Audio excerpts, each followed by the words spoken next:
পরিবর্তন news channel, আপনার কণ্ঠ, আপনার পছন্দ। নমস্কার, পরিবর্তন নিউজ চ্যানেল আপনার স্বাগত আছে। নতুন আপডেট জন্য চ্যানেলকে লাইক, সাবস্ক্রাইব ও কমেন্টস করুন। আজকে পি আপডেট। আজ ধর্মতলায় Rani Rashmoni avenue All India Matua মহাসংঘের ঐতিহাসিক সমাবেশে নিয়ে বিজেপির মিথ্যাচার তুলে ধরলেন মা মমতা ঠাকুর, আহ্বায়ক এবং সংঘাধিপতি অল ইন্ডিয়া মতুয়া মহাসংঘ। প্রচারক ছিলেন ডক্টর প্রসেনজিৎ মণ্ডল, অধ্যাপক, সভাপতি, ছাত্র যুব কমিটি, অল ইন্ডিয়া মতুয়া মহাসংঘ, দেবব্রত বিশ্বাস, সম্পাদক। নিঃশর্ত নাগরিকত্ব প্রদান দাবিতে মা মমতা ঠাকুর আহ্বায়ক হুঙ্কার করলেন, দিল্লি চলো। বর্তমান কেন্দ্র সরকারের শুধু মিথ্যা কথা বলেন, ভয় দেখিয়ে শুধু ভোট ব্যাংক তৈরি করেন। মাইনরিটি সমর্থক তৃণমূল কংগ্রেস নেতা এই মহাসমাবেশে সামিল ছিলেন। রাজনীতি কৌশল, মাইনরিটি অস্ত্র, এনআরসি, সিএএ, বিজেপি ফাঁকিবাজি আছে। এনআরসি, সিএএ, বিজেপি শুধু ভোট ব্যাংক তৈরি করছেন। তথ্য দিলেন 5 কেন্দ্র সিএএ, এনআরসি কি আছে। রক্ষা মন্ত্রী ভারত সরকারের রাজনাথ সিং বক্তব্য নিয়ে কথা বলেন।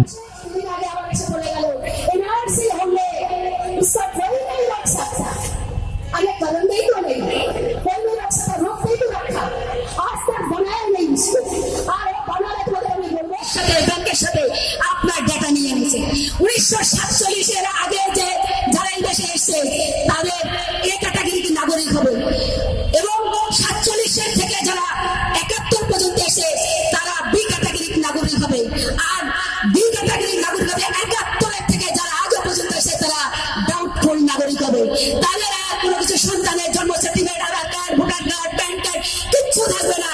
আজকে লিখে রাখেন, 24 যদি আবার ক্ষমতা আসে সেই হিন্দুত্ববাদী সেই আরএসএস এর 1925 সালে যে ওরা তৈরি করেছিল সেখান থেকেই শপথ গ্রহণ করেছিল যে আমরা আবার সেই হিন্দুত্ববাদীর যে সংবিধান, সেই মনুবাদী সংবিধান আবার চালু করবে, এবং শিডিউল কাস্টের যে কোটা, সেই কোটা উঠিয়ে নেবে।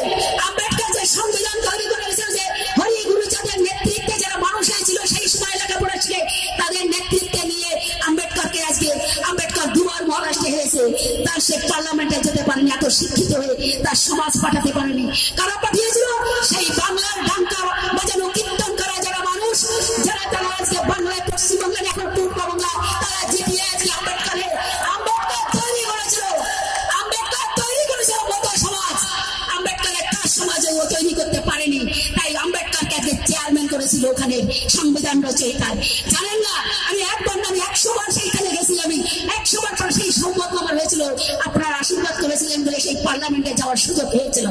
এবং ধন্যবাদ জানাই মাননীয় মুখ্যমন্ত্রী মমতা বন্দ্যোপাধ্যায়কে আমাকে টিকিট দেওয়ার পরে আজকে ওই পার্লামেন্টে পাঠানোর। হয়তো আমার যদি না পাঠাতো উনি, তাহলে আমার মনে সৌভাগ্য হতো না সেই আম্বেদকরের যারা সেই সংবিধান রচয়িতা করেছিল, তাই দেখার সুযোগ হতো আমার জীবনে হতো না। আপনারা জানেন আজকে অপমান আমাদের শুরু হয়, অপমান সমগ্র মানুষের, যে আজকে যে সংবিধান লেখে গেল যে রচয়িতা আমাদের। তাই আপনাদের কাছে আমার অনুরোধ যে এই লড়াই আমার একার লড়াই নয়, এই লড়াই আপনার লড়াই নয়, এই লড়াই সমগ্র জাতির লড়াই, এই লড়াই আমার হরিগুরুচাঁদের লড়াই, এই লড়াই আমার মমতা বিনাপানি ঠাকুরের লড়াই, এই লড়াই কপিলেশ্বর ঠাকুরের লড়াই, এই লড়াই প্রমোদরঞ্জন ঠাকুর তার লড়াই, এই লড়াই সমগ্র জাতির জন্য। আসুন না, এই দেশটা আজকে আমরা এমনি পাইনি, আজকে দেশ স্বাধীন এমনি হয়নি, তারা আজকে রক্ত ঝরিয়েছিল বলে এই আজকে দেশ স্বাধীন। কিন্তু আমরা কি স্বাধীন হয়েছে? স্বাধীন দেশে আমরা অপরাধী, আমরা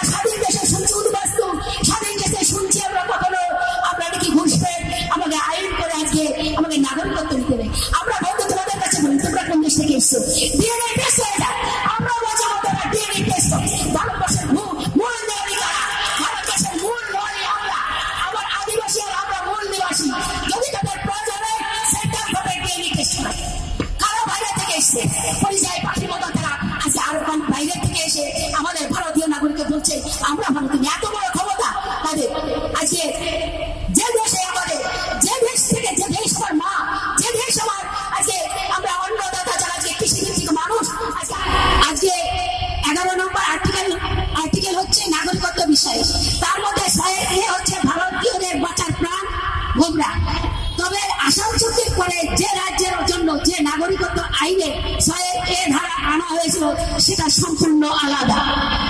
ভয়ঙ্কর বিষয় হচ্ছে ভারতের সরকার ভারতীয়দের জন্য ব্যবহার না করে ভারত সরকার ভারতীয়দের জন্য বিল ব্যবহার করে উদ্বাস্তুদের বেনাগরিক করে দিল। এবং ভারতের আইন অনুযায়ী দু ধরনের মানুষ বসবাস করে, এক হচ্ছে নাগরিক আর অবৈধ অনুপ্রবেশকারী, ইলিগাল মাইগ্রেন্ট।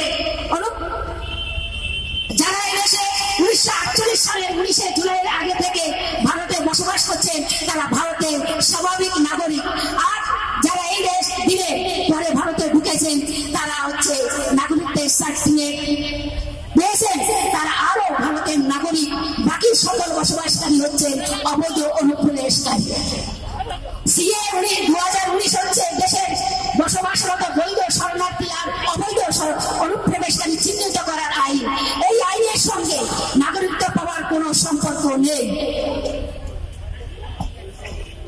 এছাড়া সংবিধানে বলা হয়েছে যে সব বৈধ বিদেশি পাসপোর্ট, ভিসা অথবা বর্ডার স্লিপ নিয়ে ভারতে ঢুকে ভারতের নাগরিকত্ব নিতে চায় নাগরিকত্বের ভিত্তিবর্ষ কথাটি এবং পাসপোর্ট ও বৈদিক আইন সঠিকভাবে সংশোধন হবে ততদিন উদ্বাস্তুদের বাঁচানোর জন্য ভারতের কোনো সিএ হতে পারে না। ভারতের 1955 সালে পাসপোর্ট ও বৈদেশিক আইনে 2015 সালে পাসপোর্ট ও বৈদেশিক আইনে সংশোধন এনেছে, কিন্তু সেই সংশোধন অনুযায়ী কোনো উদ্বাস্তু আজ আর নাগরিকত্বের আবেদন করতে পারবে না। কারণ সেখানে বলা হয়েছে 2014 সালের 31 ডিসেম্বরের আগে যারা ভারতীয় নির্যাতনের কারণে ভারতে ঢুকে ভারত সরকারের কাছে আশ্রয় প্রার্থী হয়েছিলেন তারা এই যুগে পাবে। আইনের যে বইটা ভারতবর্ষে, সেই বইটা 190 পাতার বিলটা একমাত্র 543 জন, এবং আমি নিয়ে এসেছিলাম সেই বিলটা, তার বিল থেকে এইগুলো করা।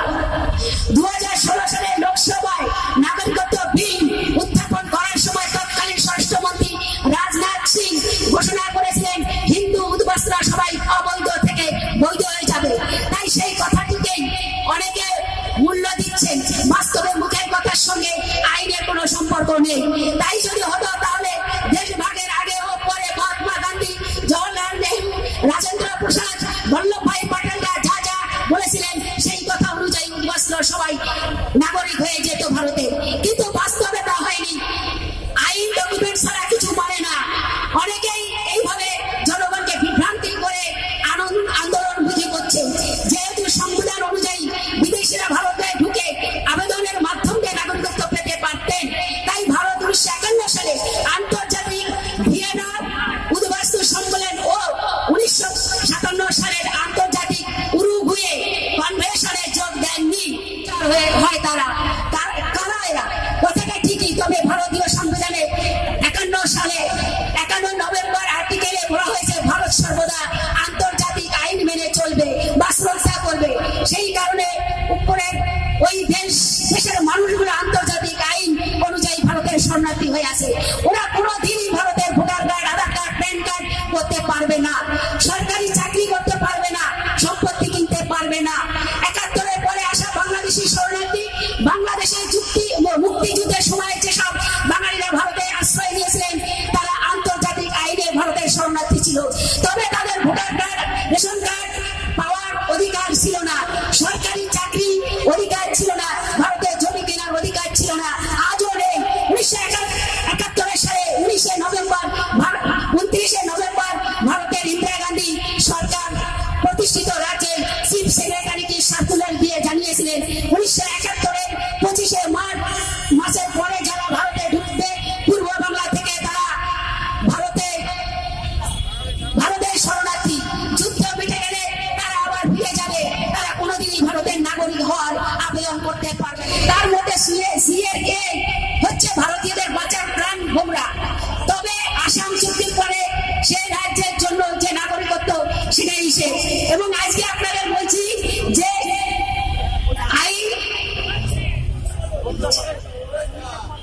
আপনাদের কাছে আমি বলছি যে আপনারা যারা এখানে আছেন, আপনারা এর আগে 2014-এর আগে মেলে আপনারা বিভিন্ন জায়গায় আপনারা ভ্রমণ করেছেন, বিভিন্ন জায়গায় আপনারা যান। তখন 5 বছরের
রাষ্ট্রপতির সঙ্গে দেখা করতে যাব।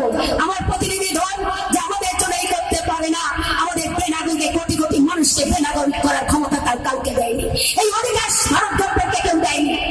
আজকে এখানে দাঁড়িয়ে আমরা চ্যালেঞ্জ করে বলে যাচ্ছি, এই ঘোষণা চ্যালেঞ্জ করছি তো, চ্যালেঞ্জ করছি দিল্লি যাবো, দরকার আমার সঙ্গে অন্বেষণে করবো, তাকে ক্ষমতা নাই যে আজকে এখান থেকে উৎখাত করে আবার উদ্বাস্ত করে আর একটা বাংলাদেশ তৈরি করার মতন ক্ষমতা কে যদি থেকে থাকে সেটা আমরা দেখিয়ে দেবো। দরকার হয় আমি নিজেই মমতা ঠাকুর বলছি, আমি অন্বেষণে করবো, আমার অন্বেষণে তোরা যদি আমার 37 বলবো আমার জীবনকে উৎসর্গ করে দিচ্ছি। এর জন্য আমরা বলবো আমার নিজের রক্ত না দিলে তুমি আমাকে রক্ত দাও, আমি তোমাকে স্বাধীনতা দেবো, নেতাজি সুভাষচন্দ্র বসু বলে গেছিল। আর আজকে আমি বলছি তোরা আমাকে জীবন দে, আমরা তোকে আজকে ভারতের নাগরিক দেবো। আজকে সেখানে দাঁড়িয়ে সকল ভক্তবৃন্দ তারা আসার জন্য যে যেখানে আমার শিক্ষা সেল, আমার মেডিকেল সেল, আমার অল ইন্ডিয়া মতো মহাসংঘ, আমার গোসাই পাগল সাধু যারা আজকে রাস্তায় কলকাতার বুকে আজকে ডাঙ্কা নিশান নিয়ে যেভাবে আজকে ছুটে এসেছে তাদের আজকে আমি ধন্যবাদ জানাই, তাদের প্রণাম জানাই। যারা সহযোগিতা করেছে তাদেরকে আমি প্রণাম জানাই। পুলিশ প্রশাসন তাদের দিল্লির বুকে গোসাই পাগল ছুটে যাবি তো একবার হলে চলবে, আজকে দরকারের জীবন দিয়ে বলন দিয়েছে। এই সকলকে ধন্যবাদ জানাই।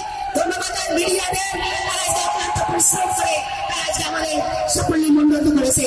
আমরা